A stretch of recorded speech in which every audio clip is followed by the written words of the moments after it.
sovi, ale má teda takový černý uši, od toho taky pochází ten název.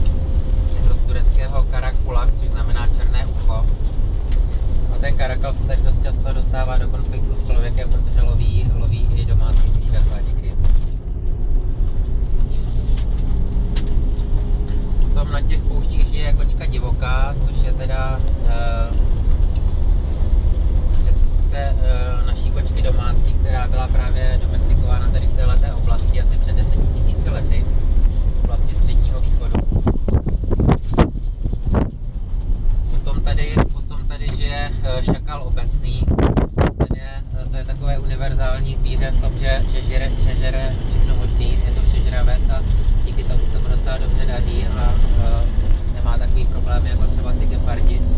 Takže ten se tady spíš, jeho počty se tady spíš rozšířují. A ten šakal obecný vypadá tak jako něco jako asi třeba liška nebo pes.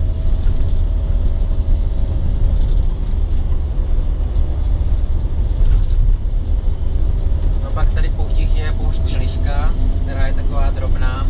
A pak tady žije hyena žíhaná. Hyeny ty jsou skoro na celém území Iránu. To je zvíře, který nemá vůbec dobrou pověst a jsou mu připisované spíš negativní vlastnosti. To nejenom u nás, kdy se hyena je nadávka v našem jazyce, tak i tady teda hyenám je připisovaná zbabělost a hloupost nebo proradnost.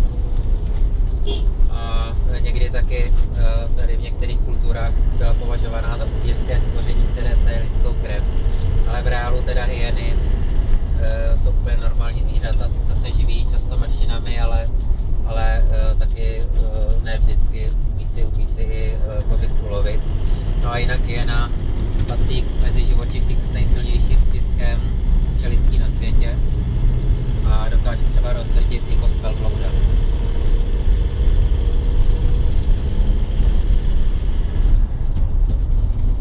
Tady žijou, jak jsem už zmínil, ty gazely, gazela indická, hlavně na jihovýchodě země a ještě další gazela, která se jmenuje Jairan.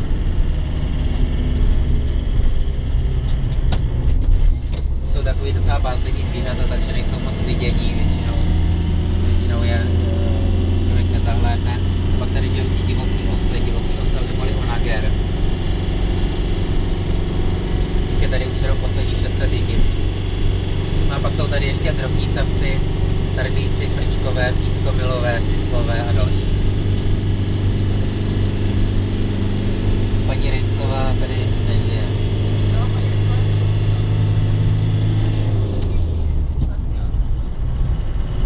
Pak z těch ptáků jsou tady třeba dropy, drop velký, nejtěžší letající pták na světě a drop obojkový.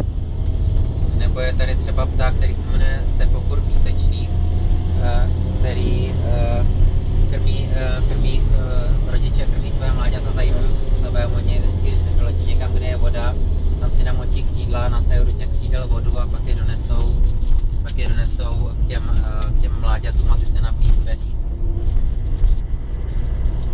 A další ptačí endemit, tady iránský, je třeba strakula plavá. Pak tady žijou plazy, třeba varan pustinný, masožravý druh varana, který dorůstá délky až 1 až 2 metry, který je často loven pro svoji kůži. Taky tady žije 75 druhů hadů a několik suchozemských želv. No a už jsme tady viděli gekony, kteří teda víc jsou vidět nebo více pohybují v noci, dny spíš přečkávají v norách nebo pod kameny, v nějakých puklinách skal.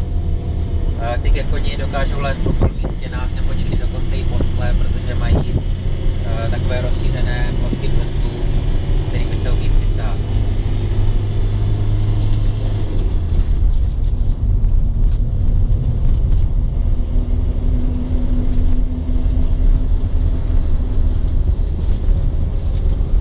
No a v horských oblastech žijou zase jiný druhy savců, třeba jelen kavkazský, který je poddruh našeho jelena evropského, a pak tady žijou i zvířata, který známe my jako jezevec, ježek, srnec, lasice, kolčava, zajíc polní a prase divoké, liška obecná a tak dále. Mnohem vzácnější je velká kočkovitá šelma, která se jmenuje Levhart perský.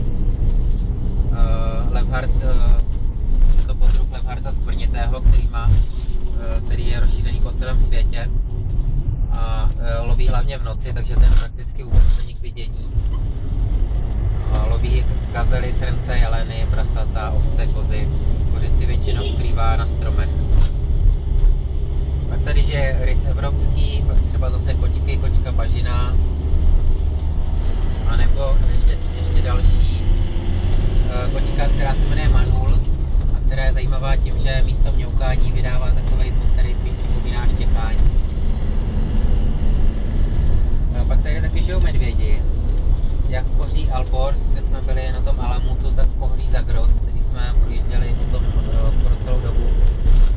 Tak tady žije medvěd syrský, je teda menší než medvěd, který žije v Evropě a dosahuje váhy asi 190 kg.